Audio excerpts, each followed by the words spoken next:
اور جس طرح ہماری زندگی میں بہت ساری جہالت والی چیزیں جاری ہیں، ان میں سے ایک اپریل فول کے نام سے بھی ایک رسم بد ہے۔ بہت عرصے سے وہ چیز دب گئی تھی، مگر اس کے بعد پھر جب سے یہ موبائل نیٹ وغیرہ، تو لوگ کسی کو غلط پیغام، خطرناک پیغام، تمہارا بیٹا گر گیا، تمہارے گھر میں آگ لگ گئی، اور اس کے بعد نیچے ہوتا ہے اپریل فول۔ یاد رکھنا بھائی کہ اگر کسی کو ایسا کوئی غلط پیغام دیا اور بیچارہ صدمے سے بیمار ہوا یا مر گیا، کچھ ہو گیا، اس کا ذمہ دار وہ پیغام دینے والا ہوگا۔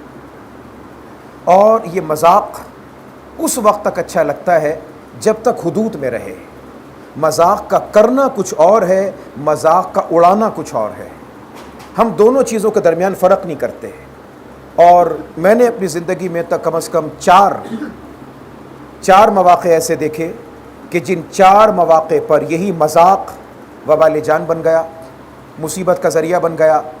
شادی بیاہ کا موقع، شادی سے 1 روز پہلے، 2 روز پہلے، ادھر لڑکی والے ادھر لڑکے والے، وہ ایسے گانے گا رہے ہیں جس میں ان کی گالیاں توہین کر رہے ہیں، وہ ایسے گانے گا رہے ہیں اس میں اس کی توہین ہو رہی ہے، بات بڑی بڑی بڑی بڑی، لڑکی والوں کو برا بھلا کہہ رہے ہیں، لڑکے والوں کو برا بھلا گانوں کے اندر کہا جا رہا ہے، اور وہ بات بڑھتے بڑھتے زبان سے نکل کر ہاتھ تک آ گئی، اور وہ گھر کے جس میں 2 دن کے بعد شادی ہونی تھی، وہ رشتہ منقطع ہو گیا، ختم ہو گیا، شادی ختم، چھٹی۔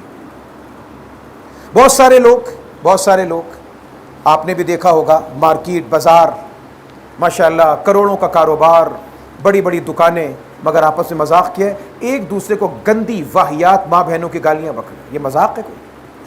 اور وہی چیز بڑھتے بعض اوقات نفرتوں کا، دشمنیوں کا سبب بن جاتی ہے۔ میرے دوستو عزیزو، مذاق کریں، زندگی کو خشک نہ رکھے کہ مسکرانا بند کر دینا۔ نبی علیہ الصلوۃ والسلام مذاق فرماتے تھے، مگر مذاق میں بھی سچ، جھوٹ نہیں، سچ۔ مذاق کے دوران بھی نبی علیہ السلام نے کبھی سچ کا دامن نہیں چھوڑا۔ ہم یہ کمال سمجھتے کہ جھوٹ بول کر لوگوں کو ہنسوانا یہ کمال درجے کی بات ہے۔ مذاق کریں، مذاق اڑائے نہیں۔ ہم کسی انسان کو، ہمارے پاس ایک پہلو ملنا چاہیے، ایک ہمارے ہاتھ بات آ جائے، کوئی بیچارہ آدمی چھوٹے قد کا ہے، یار اس نے یہ قد اپنے پاس سے بنایا، اب کیا ہوگا؟ جہاں وہ بھی ملے گا، چھوٹے قد میں یہ ہوتا ہے۔ حضور علیہ الصلوۃ والسلام کی زوجہ مطہرہ، حضور کی بیوی ہماری ایک اماں جان ذرا لمبے قد کی تھی، اور حضور کی ایک زوجہ کا قد ذرا چھوٹا تھا، دبتا ہوا قد تھا۔ نبی علیہ الصلوۃ والسلام کو ایک مرتبہ گھر آتے ہوئے دیر ہو گئی۔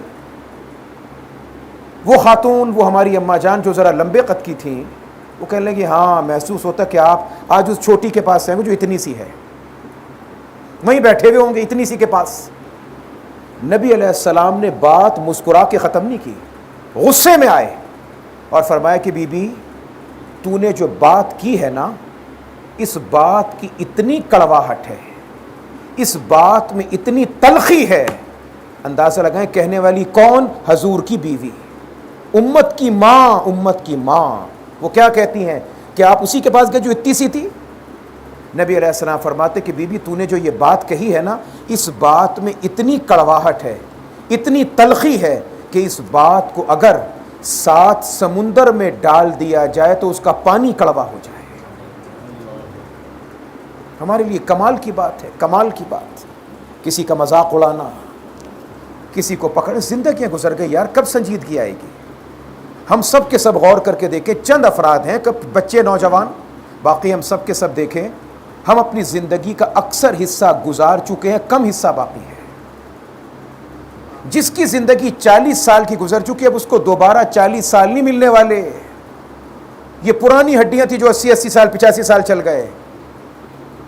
اب تو جو مسنون عمر ہے جو نبی علیہ السلام نے فرمایا، بس اسی کو سن کر آدمی دل کو تسلی دے سکتا ہے کہ آقا علیہ السلام نے فرمایا کہ میری امت میں سے اکثر لوگوں کی عمر 70 سال ہوگی۔ یہ حضور کی حدیث ہے۔ یہ چیز ہے جو آدمی کو ذرا جینے کی تمنا دے دے، ورنہ ہم میں سے اکثر زندگی گزار چکے، کم باقی ہے۔ اپنی طبیعتوں میں سے یار یہ میراثی پنا کب ختم کریں گے؟ یہ چھچورا پن کب ختم کریں گے؟ یہ اوچھا پن کم ختم کریں گے؟ ہر وقت مذاق کریں ضرور، مذاق اڑائیں نہ۔ آج ہم نے مذاق اڑانے کو اپنے کمال کا ذریعہ سمجھا، کسی کی غربت کا مذاق، کسی کی بے وقوفی کا مذاق۔ اب کوئی آدمی بیچارہ کسی گھر میں اس کی شادی نہیں ہوئی، اس کا قصور ہے؟ کون ہے جو نہ چاہے کہ میرا گھر آباد ہو جائے؟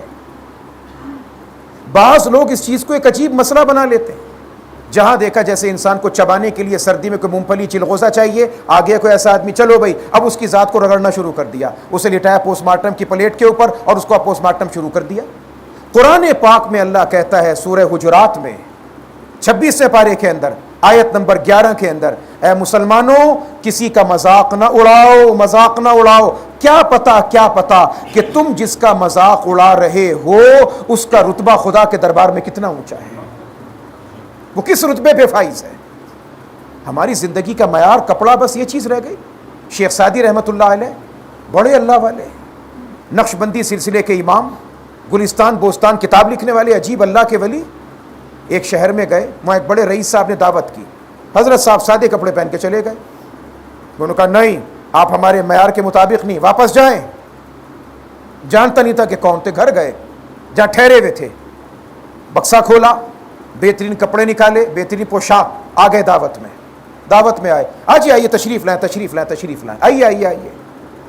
یہی سلسلہ کار ہوتا ہے آج کل بھی. تشریف لائیں. حضرت آئے, کھانا کھائیں. آستین کھلی تھی کرتے والی, ہاتھوں کو حضرت شیخ سعدی نے پیچھے کیا اور آستین باہر نکالی اور سالن کی پلیٹ میں اس آستین کو ڈبو دیا, کبھی اسے کبھی اسے, کبھی اسے کبھی اسے. وہ کہے آپ کیا کر رہے ہیں, آپ نے کپڑے خراب کر دیے. فرمایا نہیں آپ نے مجھے بلایا کب تھا, میں تو پہلے بھی آیا تھا, مجھے آپ نے باہر کر دیا تھا. آپ نے تو کپڑوں کو بلایا, میں کپڑوں کو کھانا کھلاؤں گا. مجھے کب بلایا آپ نے, میں تو پہلے بھی آیا تھا. پہلے آپ نے کہا کہ جائیں دوسرے کپڑے پہن کر آئیں. آپ نے تو کپڑوں کی دعوت کی تھی, انسان کی تھوڑی کی تھی.